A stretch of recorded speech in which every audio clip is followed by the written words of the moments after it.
Oh no, he didn't. Yes, he did. He just doubled the amount of potential Pearl Jam videos that we can do.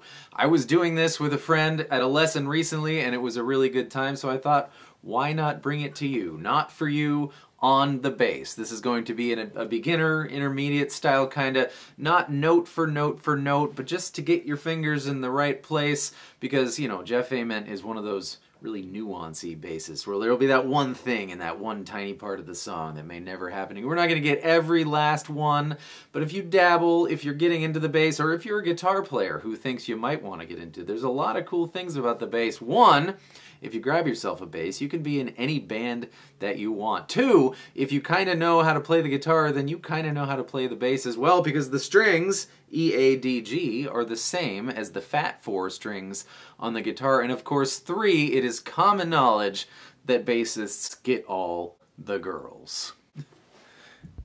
And let's just throw in before we begin that this is also a Jeff Ament appreciation exercise. I don't know about you, but he is certainly one of my favorite bassists. He never does too much, never does too little. He just lives in that nice zone where he has a lot to do with what the song sounds like, but he doesn't want to be in the limelight. Okay, here we go. We're going to be on the A string. Remember, we have E, A, D, and G. For the verse in Not For You, let's start on A7.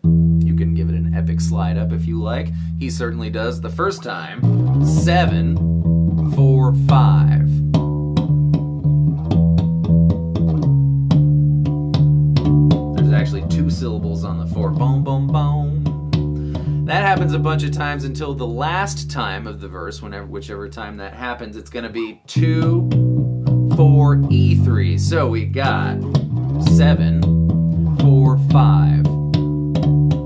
7, 4, 5.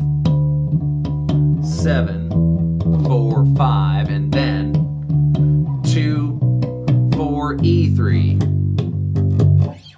There's a little nuance he does in the verse sometimes, not every time. You can throw it in if you want to, or don't throw it in if you don't want to. Once he gets back up to the 5 note,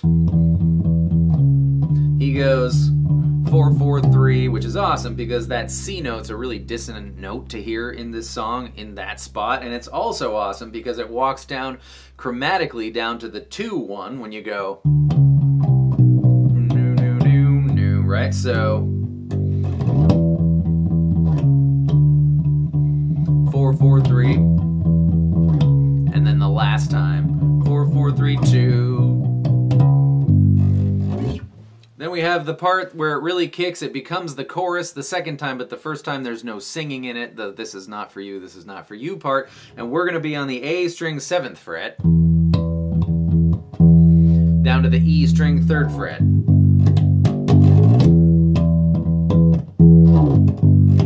And you'll hear him play with the 2nd fret of the E string, which is a really dissonant note there as well, just like he did with the 3rd and 4th frets, the 4th and 3rd frets in the other part. So, oops, that was the wrong rhythm. That was right.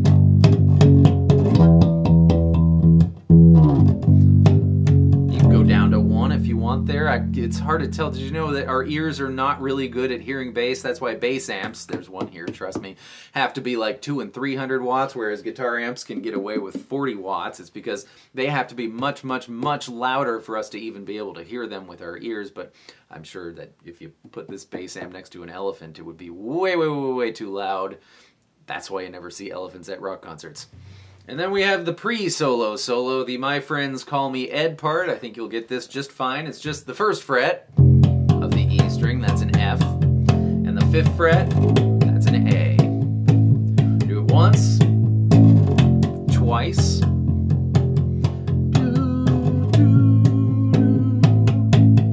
3 times.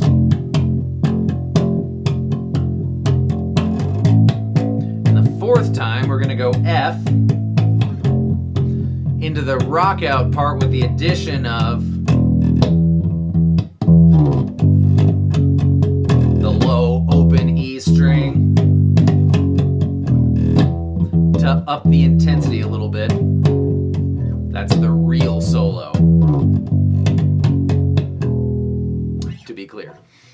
So you've hit your low open string and everything's ringing out and it's the super chill verse, and Jeff stays out of it for a little while until he chimes back in with the D string. Every time I'm playing bass and I play a D string, I feel extra cool. 9th fret, and you're gonna go 9, 11, 9, but you want it to be A11, but I don't think it is. I think it's A10, 9, 7. So you'll hear it when I do it here. So it'll be like boom, boom, boom. And then the second time, rather than 9, 11, 9, it's more like slide up to 11. The rest is the same.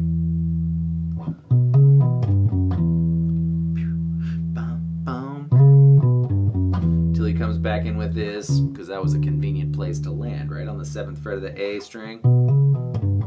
Because then he can slide in right into that, and it's just not as plucky.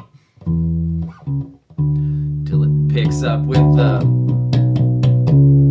and then you're into the rock out part.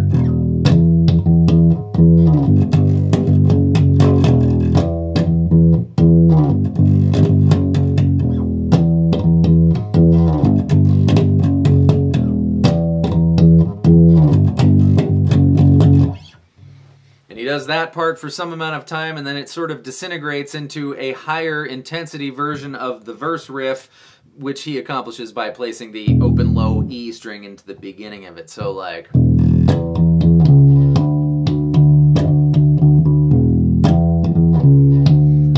that's where he lives until his bass is faded out.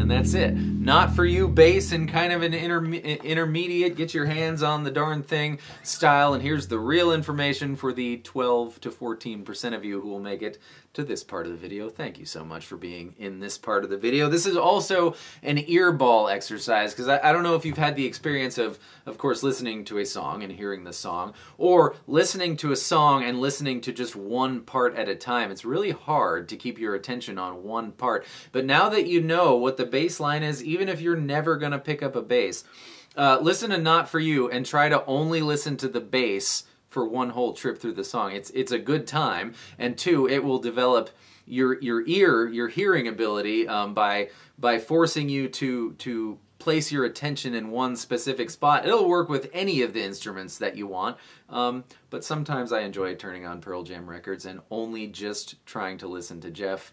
I think it's good for your soul. Anyways, thank you so much for being here. I hope you enjoyed that. I hope you found that helpful, or at the very least, fun. I will see you next time with more stuff. Goodbye.